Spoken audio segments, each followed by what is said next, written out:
TWR India का प्रस्तुति जिंदगी की राह कार्यक्रम बाइबल की पुस्तकन का क्रम से अध्ययन हवे, जीवना में आपकी मिली कि कैसे पाप से छुटकारा पा सकेनी और सृष्टिकर्ता के जैसन जिंदगी जी सकेनी।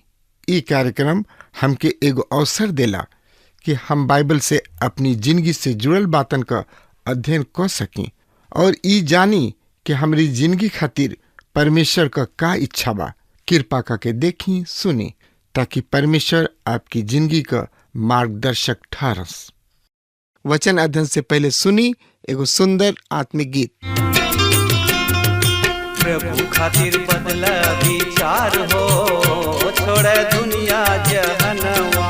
प्रभु खातिर बदला विचार हो, छोड़े दुनिया जहनवा।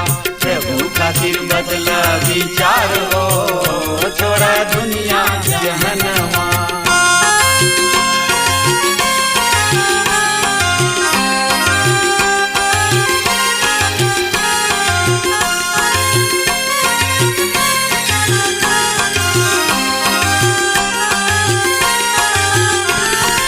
मनवा बदल बात बड़ा सुख पैबा। मनवा बदल बात बड़ा सुख पैबा। नाही त पीछे तू नरका में जइबा। नाही त पीछे तू नरका में जइबा। नाही त पीछे तू नरका में जइबा। स्वर्ग के खुलल बा दरबार हो, छोड़ दुनिया जहनवा। स्वर्ग में खुलल बा दरबार हो, छोड़ दुनिया जहनवा। प्रभु खातिर बदला विचार हो, छोड़ दुनिया जहनवा।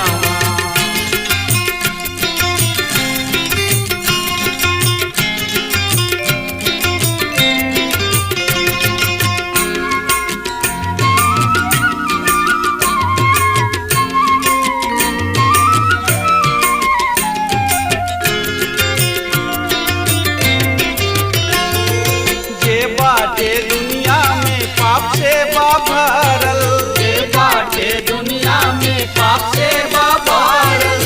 जिन यीशु नाम के केहू न तरल। जिन यीशु नाम के केहू न तरल। जिन यीशु नाम के केहू न तरल। यीशु नाम से बाटे उद्धार हो, छोड़ दुनिया जहनवा। बाटे उधार हो, छोड़ दुनिया जहनवा। प्रभु खातिर बदला विचार हो, छोड़ दुनिया जहनवा।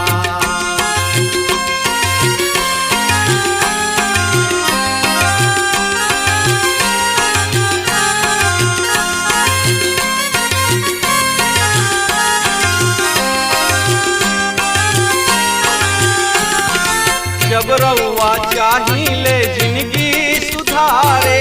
जब रउआ चाहिए जिंदगी सुधारे।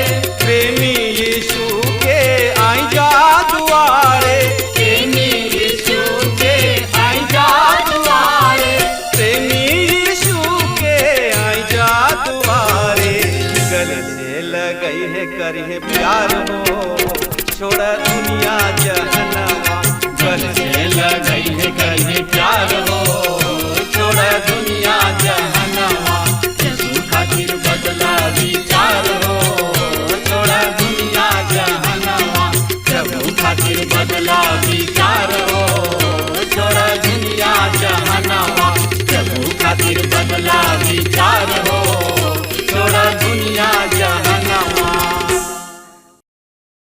हाँ मित्र, ये अध्याय के समझे बुझे खातिर रुआ हमरा संगे आपन पवित्र शास्त्र बाइबल निकाल लेनी हाँ। तो ओमे देखी दानियल नबी की किताब 4 अध्याय के 10 पद से लेके 16 पद ए तरी से बता रहल बा। हम पलंग पर सुतल जवन दर्शन देखनी उ इहा देख, पृथ्वी के बीच में एगो फेड़ बा और उ बहुते ऊंचा बा। उ फेड़ बढ़ के महान हो गईल और आकाश तक अतना ऊंचा भ गईल कि सब पृथ्वी के छोर तक दिखाई देवे लागल। ओकर पतई सुघर और फल बहुते रहे। ओमे सबके खातिर खाना रहे। मैदान के जानवर सबके खातिर ओकरा नीचे छाया रहे और ओकरा डाढ़ी सब पर आकाश के चिड़ई चुरुंग बसेरा करत रही और ओ से सब प्राणी के पोषण होत रहे। अपना पलंग पर सुतल जब ई दर्शन हमरा मन में आवत रहे, तबे एगो पवित्र पहरुआ स्वर्ग में से उतरले। ऊ ऊंचा आवाज में एह तरी से कहले, फेड़ के काट के ओकर डाढ़ी सबके छांट डाला और पतई सबके झाड़ दा और फल सबके बिखरा दा।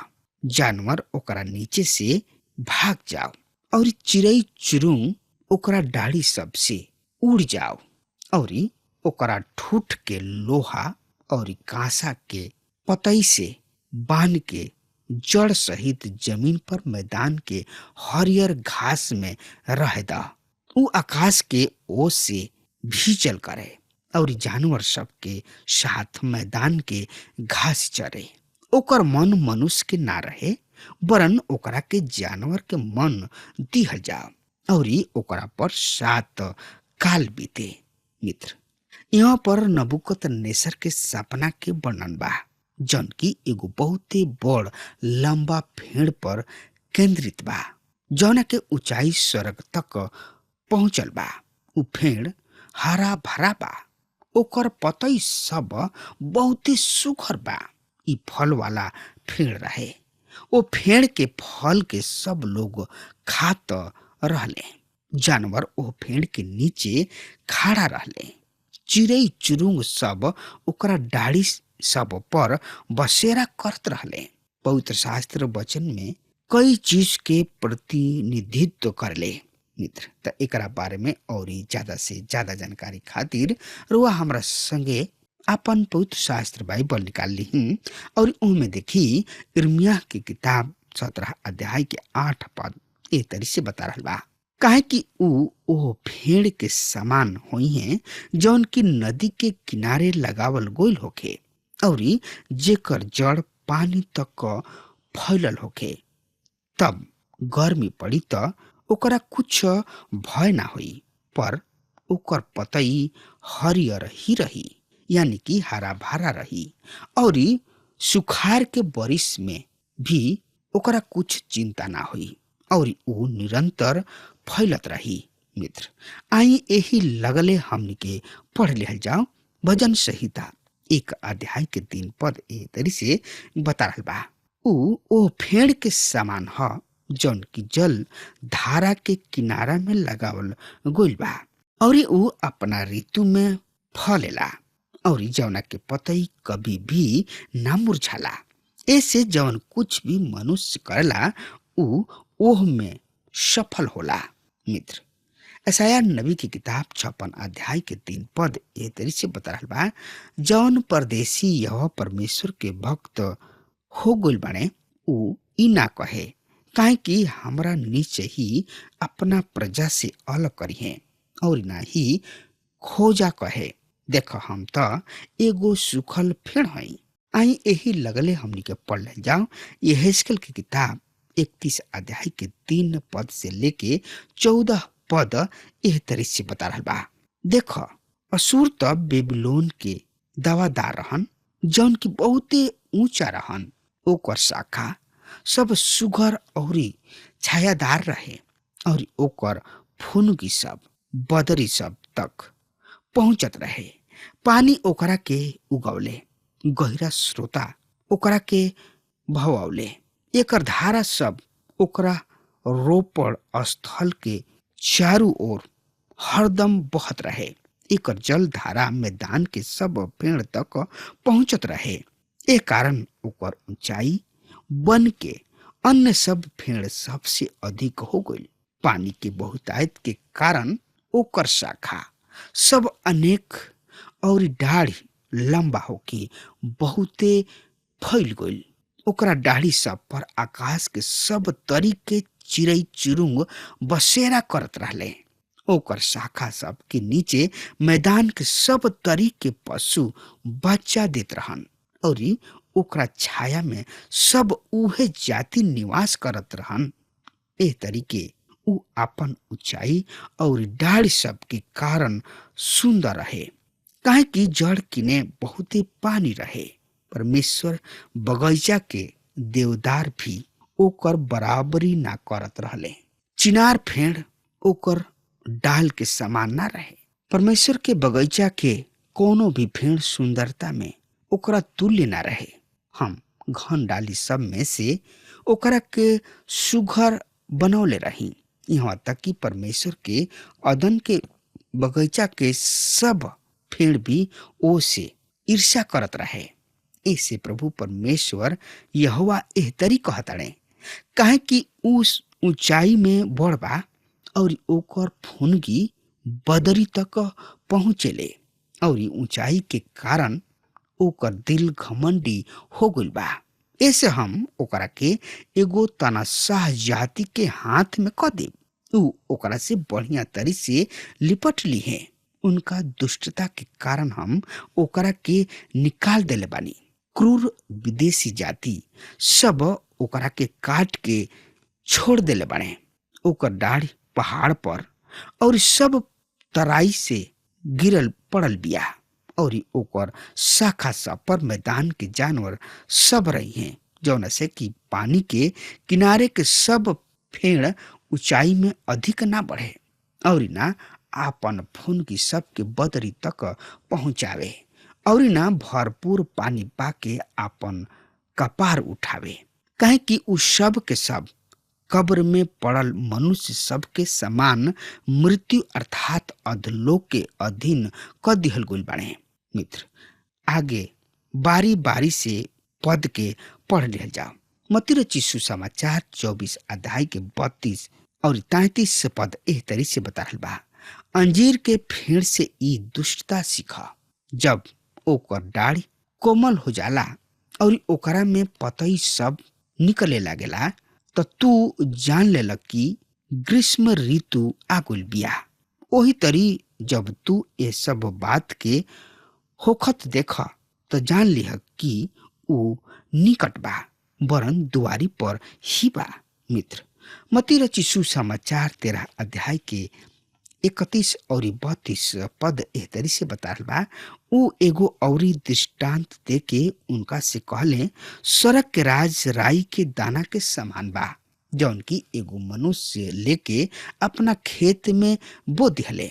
ई अन्य सब दाना से छोट होला, पर पूर्णतः बढ़ के बगीचा के सब पौधा से बड़ हो जाला और ऐसन फेड़ बन जाला कि आकाश के चिड़ै चुरुंग आके ओकरा डाढ़ी सब पर बरेसा करे लागेली सा। मित्र, आई एकरा बारे में और ज्यादा से ज्यादा जानकारी खातिर हमरा संगे आपन पवित्र शास्त्र बाइबल निकाल ली और ओमे देखी रोमियो के पत्री 11 अध्याय के 16 से 24 पद एह तरी से बता रहल बा। काहे कि यदि भेंट के पहला लोई पवित्र बा तो संपूर्ण गूथल आटा भी, यदि जड़ पवित्र बा तो डाली सब भी। पर यदि कुछ डाढ़ी सब तुर दिहल गोल होके और तू जंगली जैतून होके ओह में कलम लगावल गोल और उनका साथ जैतून पहाड़ के जड़ के उत्तम रस के भागी हो गइल होके, तो डाढ़ी सब के प्रति अहंकार मत करा। पर यदि तू अहंकार करत तो याद रख कि तू जड़ के ना वरन जड़ तोहरा के संभल लेबा। तो तू कहब डाली सब ऐसे तूर दिहल गइल कि हम ओह में कलम लगावल जाई। बिल्कुल ठीक। वो अपना अविश्वास के कारण दूर दिहल गइल बा और तू केवल अपना विश्वास के कारण स्थिर ह। अभिमानी मत होख, पर भय माना। काहे कि यदि परमेश्वर स्वाभाविक डाली सबके ना छोड़ले, उ तोहरा के भी ना छोड़ी है। ऐसे परमेश्वर के दयालुता और कठोरता पर ध्यान द। जौन के पतन हो गइल बा, ओकरा खातिर कठोरता पर तोहरा खातिर तो दया। यदि तू उनका दया में बनल रह, ना तो तू काट दिहल जीबा। वो भी यदि आपन अविश्वास में बनल ना रहबा त कलम लगा दिहल जीबा। काहे कि परमेश्वर ओकरा के फिर से कलम लगा देवे में समर्थी बाड़े। काहे कि यदि तू स्वाभाविक जंगली जैतून पेड़ से काटल जाके अपना स्वभाव के विरुद्ध एगो बढ़िया जैतून पेड़ में लगावल गइल त ई जौन की स्वाभाविक डाली सब बा, काहे ना अपना ही जैतून पेड़ में जरूर लगावल जाई। मित्र, राजा और रजाओं के अलग अलग राखल बहुत ही मुश्किल बा। पहरुआ पवित्र लोग रहन जौन की परमेश्वर के व्यवस्थापक रहन। दानियल एह बात की बहुत ही स्पष्ट रूप से बतावताने कि परमेश्वर बहुत सा लोगन के मुश्किल बनौले बाड़न जौन की उनका कार्यालय में बुद्धिमान से कार्य कर सके। बहुत सब लोग सोचलन कि हम गुप्त में आपन जिंदगी बिता रहल बानी, हमनी के परमेश्वर नइखन देख रहल। बहुत बार हमनी के बात करी न जा कि एकांत में हमनी के आनंद मनाइब जा, लेकिन का हमनी के एह बात के जानी न जा कि हमनी के परमेश्वर की निगाह हमनी के ऊपर बा। मित्र, ई मत सोची कि प्रभु परमेश्वर हमनी के पाप के, हमनी के गुनाह के नइखन देख रहल।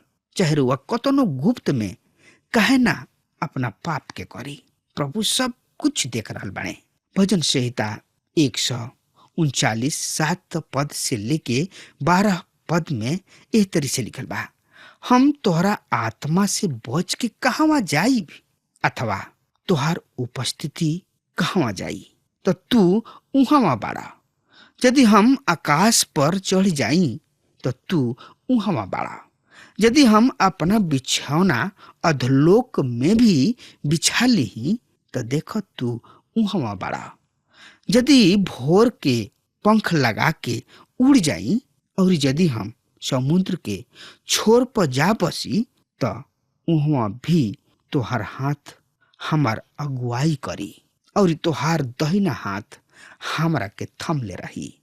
यदि हम कहीं नीचे अंधकार हमरा के छिपा ली, हमरा चारों ओर के प्रकाश रात बन जाई, फिर भी अंधकार तोहरा खातिर अंधकार ना और रात दिन के तुल्य प्रकाशमान है। तोहरा खातिर तो अंधकार और प्रकाश दोनों एक समान बा।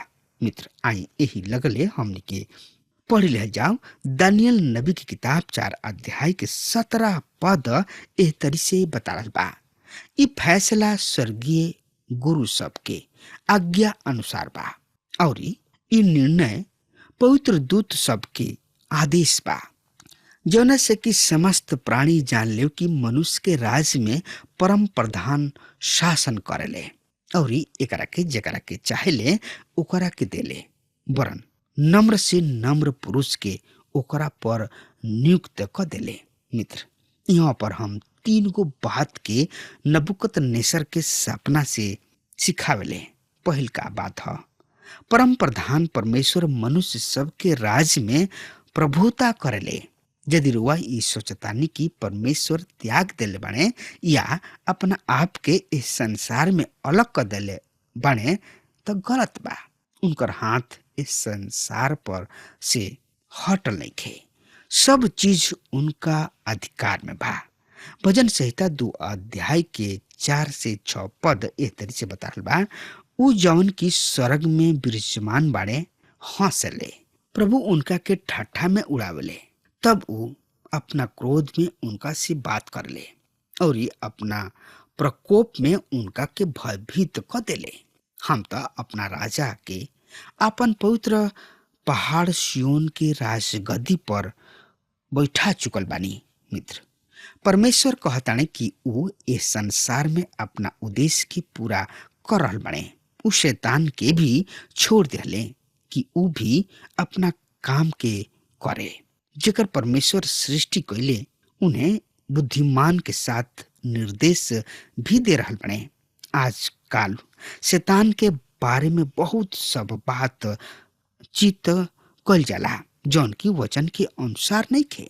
एगो राष्ट्र के एक दिन उदय होता और ऊ गिर जाता ताकि परमेश्वर मनुष्य जाति के ई सिखा सकस कि परमेश्वर सबके ऊपर शासन करले। यदि रुआ सोचतानी कि हमनी के राष्ट्र एगो विशेष रूप पालतू ह तो रुआ पूरा तरी से गलत बानी। ऊ मनुष्य के राज पर शासन करले। दूसर कहा ऊ जेकरा के चाहेले ओकरा के नियुक्त करले। लोग सोचेलन कि एह राज के बनाए वाला हम ही हई, लेकिन ऐसा नहीं खे। ऊ जब भी चाहेले उखाड़ के फेंक देले। इतिहास में जब हमनी के देखी न जा तो वहाँ पाई न जा कि बहुत सब राजा अइले और गइले, लेकिन उन्हें लोग सच्चाई से राज के ना कर पावले। ऐसे परमेश्वर उन लोग के उखाड़ के फेंक दिहले। रोमियो के पत्री 13 अध्याय के 1 पद, हर एगो आदमी राज के अधिकारी सबके अधीन रहे, काहे कि कोनो ऐसन अधिकारी नहीं के जौन की परमेश्वर के ओर से ना होखे, और जौन बाणे उ परमेश्वर के द्वारा ठहरावल गइल बाणे। तीसर कहा परमेश्वर छोट से छोट लोग के भी ओह पर बैठा यानी कि नियुक्त कर सकताणे। दानियल नबी की किताब 4 अध्याय के 18 पद एह तरी से बता रहा बा, हमार नबूकदनेस्सर राजा ई सपना देखले बने। अब हे बेलशस्सर, तू हमरा के एकर अर्थ बता द, काहे कि हमरा राज के कोनो भी ज्योतिषी एकर अर्थ नहीं के लोग बता सकत, पर तू बता सकता, काहे कि तोहरा में पवित्र देवता सबके आत्मा रहले। मित्र, अब दानियल नबूकदनेस्सर के सपना के मतलब बतौले। दानियल नबी की किताब 4 अध्याय के 19 पद, तब दानियल बेलशस्सर भी कहलात रहन, कुछ घड़ी के खातिर भयभीत हो गइले और सोचत सोचत घबरा गइलन। तब राजा कहले, हे बेलशस्सर, तू सपना और ओकरा अर्थ से मत घबरा। बेलशस्सर जवाब देले, हे हमार प्रभु, काश तोहरा बैरी सब पर और एकर अर्थ तोहरा द्रोही सब पर पड़ित। मित्र, अब दानियल के मित्र नबूकदनेस्सर बन जाताड़े और दानियल प्रधान बन जाताड़े। सपना का अर्थ ऐसन रहे कि दानियल नबूकदनेस्सर के बतावे नेखन चाह रहल, फिर भी ऊ नबूकदनेस्सर के सपना के अर्थ बता दिहले। दानियल नबी की किताब 4 अध्याय के 20 से 22 पद एह तरी से बता रहल बा, जौन भेड़ के तू देखला हा कि ऊ बढ़ के महान हो गइल बा और आकाश तक अतना ऊंचा हो गइल बा कि सब पृथ्वी के छोर तक दिखाई पड़े लागल, जौन के पतई बहुत सुगर और फल बहुत रहे, जौन में सबके खातिर भोजन रहे, जौन के नीच मैदान के सब पशु रहत रहन और जौना के डाली सब पर आकाश के चिड़ई चिरुंग बसेरा करत रहलन। हे राजा, ऊ बहुत ही बा, काहे कि तू बढ़ के महान तो हो गइल बड़ा, तोहर प्रताप बढ़ के आकाश तक पहुंच गइल बा और तोहर राज पृथ्वी के छोर तक फैल गइल बा। मित्र, भेड़ नबूकदनेस्सर के प्रतिनिधित्व करता। ऊ बहुते मजबूत हो गइल रहन और बढ़ के महान हो गइल बने। यहाँ पर जौन चित्र बा ऊ व्यक्तिगत रूप से नबूकदनेस्सर और उनकर अधिकार है। मित्र, अब हमार समय खत्म हो रहा बा, तब तक खातिर वो हमारे के आज्ञा नहीं। परमेश्वर के बहुत ही आशीष देस। आमीन। हमके विश्वास बा कि ई कार्यक्रम आप सब खातिर फायदेमंद सिद्ध भइल हुई। हम चाहतनी कि आप सब अपन अपन आशीष हमरों से बांटी। अगर आप सबके लगे बाइबल से चाहे आपकी निजी जिंदगी से क्यों सवाल होके चाहे क्यों समस्या खातिर प्रार्थना करावे चाहतनी तो हमारी फोन नंबर पर जरूर संपर्क करें। परमेश्वर आप सबके बहुत आशीष प्रदान करें और आज का दिन आप खातिर सुखद बनावे।